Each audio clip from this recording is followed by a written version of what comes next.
عائشہ رضی اللہ عنہ فرماتی ہیں میں نے رسول اللہ صلی اللہ علیہ وسلم کو فرماتے ہوئے سنا ہے کہ مومن آدمی اپنے اعلیٰ اخلاق سے سارا دن کے روزہ دار اور ساری رات کے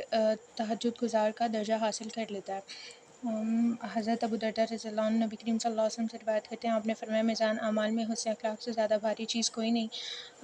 ابو امامہ رضی اللہ عنہ فرماتے ہیں کہ نبی کریم صلی اللہ علیہ وسلم نے فرمایا جنت کے اطراف میں ایک گھر کا ضامن ہو جو حق پر ہونے کے باوجود جھگڑا چھوڑ دے، اور اس شخص کے لیے جو مذاق و مزاح میں بھی جھوٹ بولنا چھوڑ دے جنت کے واسطے میں ایک گھر کا ضامن ہو۔ آگے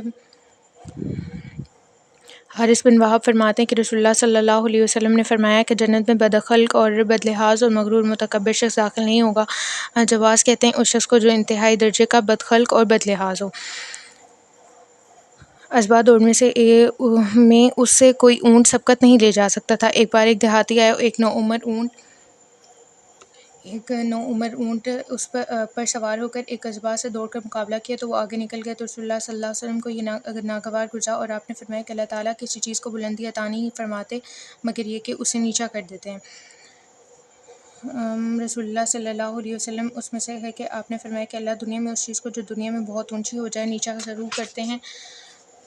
عثمان رضی اللہ عنہ نے ان کے منہ پر تعریف کرنا شروع کر دی تو مقداد بن اسود نے ایک مٹھی اٹھائی اور اس کے چہرے پر پھینک دی۔ فرمایا کہ رسول اللہ صلی اللہ علیہ وسلم نے فرمایا کہ جب تم اس پر تعریف کرنے والوں سے ملو تو ان کے چہروں پر مٹی ڈال دیا کرو۔ آگے فرماتے ہیں کہ ایک آدمی نے نبی کریم صلی اللہ علیہ وسلم کے سامنے ایک اور آدمی کی تعریف کی تو آپ نے فرمایا کہ تو نے اپنے ساتھی کی گردن کاٹ دی۔ 3 مرتبہ یہ فرمایا جب تم میں سے کوئی آدمی اپنے دوست کی تعریف کرنا چاہے تو یوں کہے کہ میں اسے ایسا سمجھتا ہوں جیسے وہ کہنا چاہتا ہے، کہے اور یہ کہے کہ میں اللہ تعالیٰ پر کسی کو پاک نہیں کرتا۔ مطرف بن عبداللہ کہتے ہیں میرے والد نے فرمایا کہ بنی عامر کے وفد میں رسول اللہ صلی اللہ علیہ وسلم کے پاس گیا، بس ہم نے کہا کہ آپ ہمارے سردار ہیں، تو آپ صلی اللہ علیہ وسلم نے فرمایا کہ سردار تو اللہ تعالیٰ ہیں، تو ہم نے کہا کہ آپ ہم میں افضل ہیں، بڑے ہیں درجات کے اعتبار سے۔ آپ نے فرمایا کہ اپنی بات کہو، یا فرمایا کہ اپنی بات میں سے کچھ کہو اور شیطان تمہاری زبان کو وکیل نہ کر لے۔ بابو رفق نرمی کے بیان میں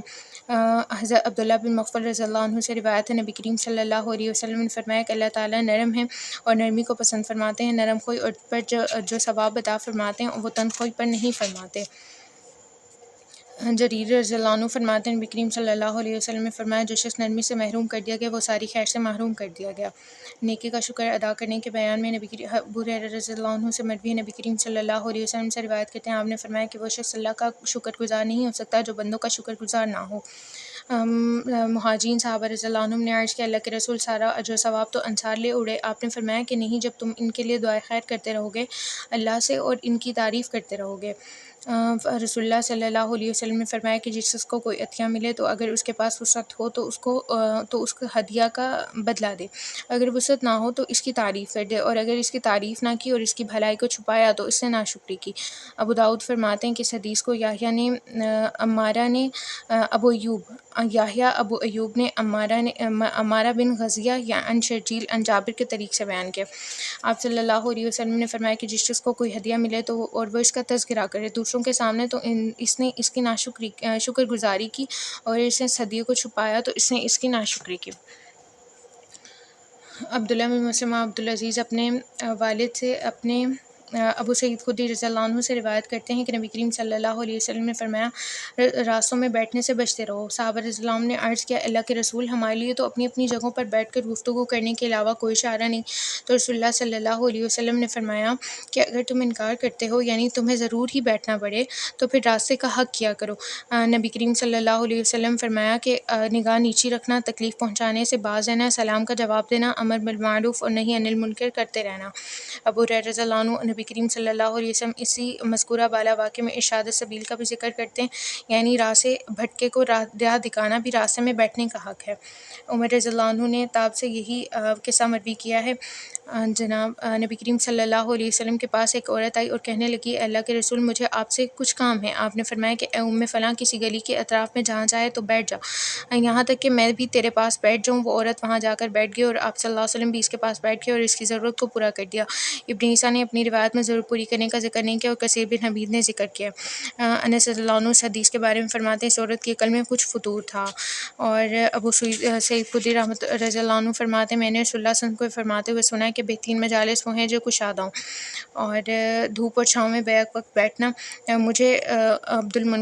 محمد بن منکدر فرماتے ہیں کہ مجھے اس شخص نے بیان کیا کہ جس نے ابو ہریرہ رضی اللہ عنہ سے سنا ہے کہ وہ فرماتے تھے، ابو قاسم صلی اللہ علیہ وسلم نے فرمایا، جب تم میں سے کوئی دھوپ میں بیٹھا ہو پھر سائے اس پر آ جائے،